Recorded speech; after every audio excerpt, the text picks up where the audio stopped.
She does a few root vegetables. But like I said, it's all starting to pop up now. So every now and then I have to hear about, oh, they're not getting enough water. I'm getting too much water. I get to regulate the water supply, right? Yeah. Now, do they charge you for your water? Are you like kind of metered? Yeah, we're metered. They measure it. So I think I'm using about 700 gallons a day, roughly, on the average. So what is that? 20,000 gallons a month, roughly, I guess. Yeah, and they probably charge you so much, I guess, a gallon, huh? They sell it's like a bulk, it's like per 1,000 gallons. Yeah, is it like come from a reservoir somewhere, or is it a deep well? Well, here there's a mix of both here in Arizona.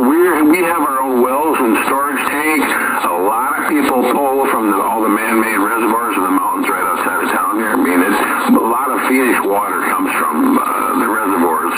But then there's also the canal that comes in here that feeds a lot of Phoenix as well.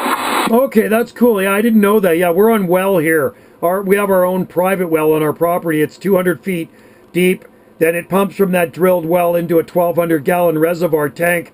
And so there's a pump down the well at the bottom, a submersible, which pumps it from the, the steel pipe that goes deep into the ground, fills up that tank. There's a float in the tank, and it keeps it, at around 1,000 or 1,200 gallon. When it goes down a little bit, when we use water, it comes out of the tank with another pump that's beside the tank in the pump house, and it always keeps it at a safe level there. But yeah, it's never dried up or anything.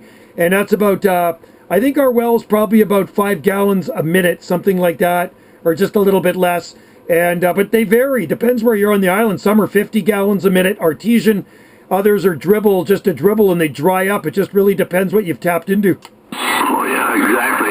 Which aquifer, where you are, how deep it is, that all comes into play. I mean, Permanent. when I was a kid going to college, my wife's family, they're all well drillers, water well drillers. So in the summer when I wasn't going to school, I would work with them. So I learned a lot about that water well drilling profession. It's so weird how they witch for it. I thought that was all bullshit, witching for water. So somebody says, why don't you try it, Joe? So I got a couple of coat hangers.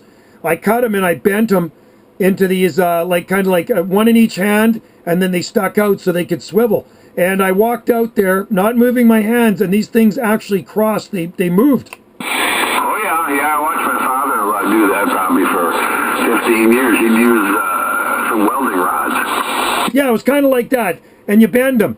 And it was like, oh my God, it does work. I thought it was a bunch of malarkey. Yeah, no, it definitely works. Yeah, I think all it really is the magnetic field comes up through you, and then the two wires cross, which indicating supposedly there's water down beneath you. But I mean, this was back in Minnesota. If you were throwing wells 600, 700, 800 feet, I mean, I don't know how it could work that far down, Holy mackerel, that is deep. If you go too deep here, sometimes you hit salt water. So there's a commercial vineyard down the road from me. They started up 5 years ago, but he bought the property, logged it all, logged all the trees out, but they had to drill a well to get water.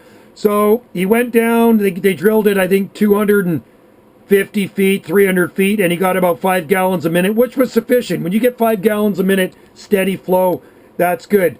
But I guess he wanted more. Sometimes people get a little greedy. So he says, drill it a little deeper. So they went a little deeper. Then he got salt water, which screws up everything. Then you got to fill up that whole casing with cement. The aquifer just messes everything up. Oh, yeah, Roger, you went too far. Yeah, that's it, man. And there's a lot of departments in the state and the county that regulate all that stuff. So I'm sure there's a lot of concrete going on there. I'm sure they're testing it, looking at it all the time, Joe. Oh, yeah, and then you still got to pay for that well. That's the thing. You don't get a refund on it. The well company comes out here, drill well from the big island, Vancouver Island, and they still charge you so much a foot. And to drill a well up here, it's like $25,000 easily. Yep, Roger. And back in the day when I was doing it, they were using steel casing, but I guess a lot of it now is going to plastic well casing, right? Yeah, the first well we had drilled on the mainland south of Vancouver and coastal mainland near the U.S. boundary by Washington. It's 1977, 90 foot deep, and they used steel casing. I remember watching them drill it when I was a kid. That was 15 gallons a minute, and the one I have here is steel, but I'm pretty sure I've seen some with plastic too. Yeah, they switched over to PVC, and my brother-in-law doesn't do it anymore, but he's my age, but he said a lot of the newer see, I'm thinking, God, that's got to be kind of brittle. It could snap with the wrong pressures. A little side pressure's going to pop, you know. Exactly. No, I like mine made out of steel. That's why I ride a Harley Davidson. There's not really any plastic on it. It's all metal. Well, the new ones, man. I don't know. You know, they keep trying to make them lighter, so they keep changing shit, Joe. Yeah, I don't really like the really new modern stuff. That's one of them. There's one guy I work with. He's got one, and I said it was a newer Harley. I think it was a 2021 or something. I'm sure it was water cooled. Oh yeah. The baggers have had that for a long time, man. They got a little radiator down there. They got fans and they got circulating. It's wild, man. In an effort to make them more fuel efficient and exhaust compliant, they had to get on board. So some Porsche engineers to help them develop that. You know, I always thought, because the V-Rod was always water cooled. I always thought that motor would get bigger and then they would maybe transplant that into the dressers and stuff. That never did happen. That was just a thing I had going.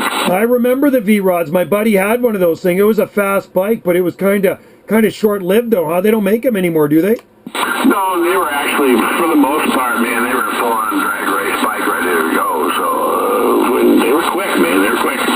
Yeah, I don't need to go that fast. I mean, they're cool bikes, but hey, my Heritage Softail suits me fine. I'm not really a speed demon. I just kind of like to enjoy the scenery. Wendy's on the back. She likes to enjoy the scenery, too, with her QSL. Roger. Yeah, I don't know, man. I've not bought a new one in a really long time. I have no desire, but anyway, bud. Well, listen, I know you probably got, I don't know how long you're going to keep going there on your gate, but I've got to run. We got a function up at the club tonight, and I've been told I'm attending. That's cool, man. Well, you have fun, and it's always a pleasure to talk to you. Thanks for joining in the gate. And I'm seeing we've been gone for 5 hours and 35 minutes, and that's what you're into this gate here. If you go 5 hours and probably 30 or 20-something minutes, you're going to hear yourself. You're blasting in here into the red, and I really should get in and put that chicken in the oven. Wendy says it's my turn to make dinner. Oh, I got you. That's one thing. I'm going up to the club. They're serving dinner tonight, so it's a free-for-all. It's a big welcome back week. They've had a party up there every day for a week up there. I'm about worn out, Joe.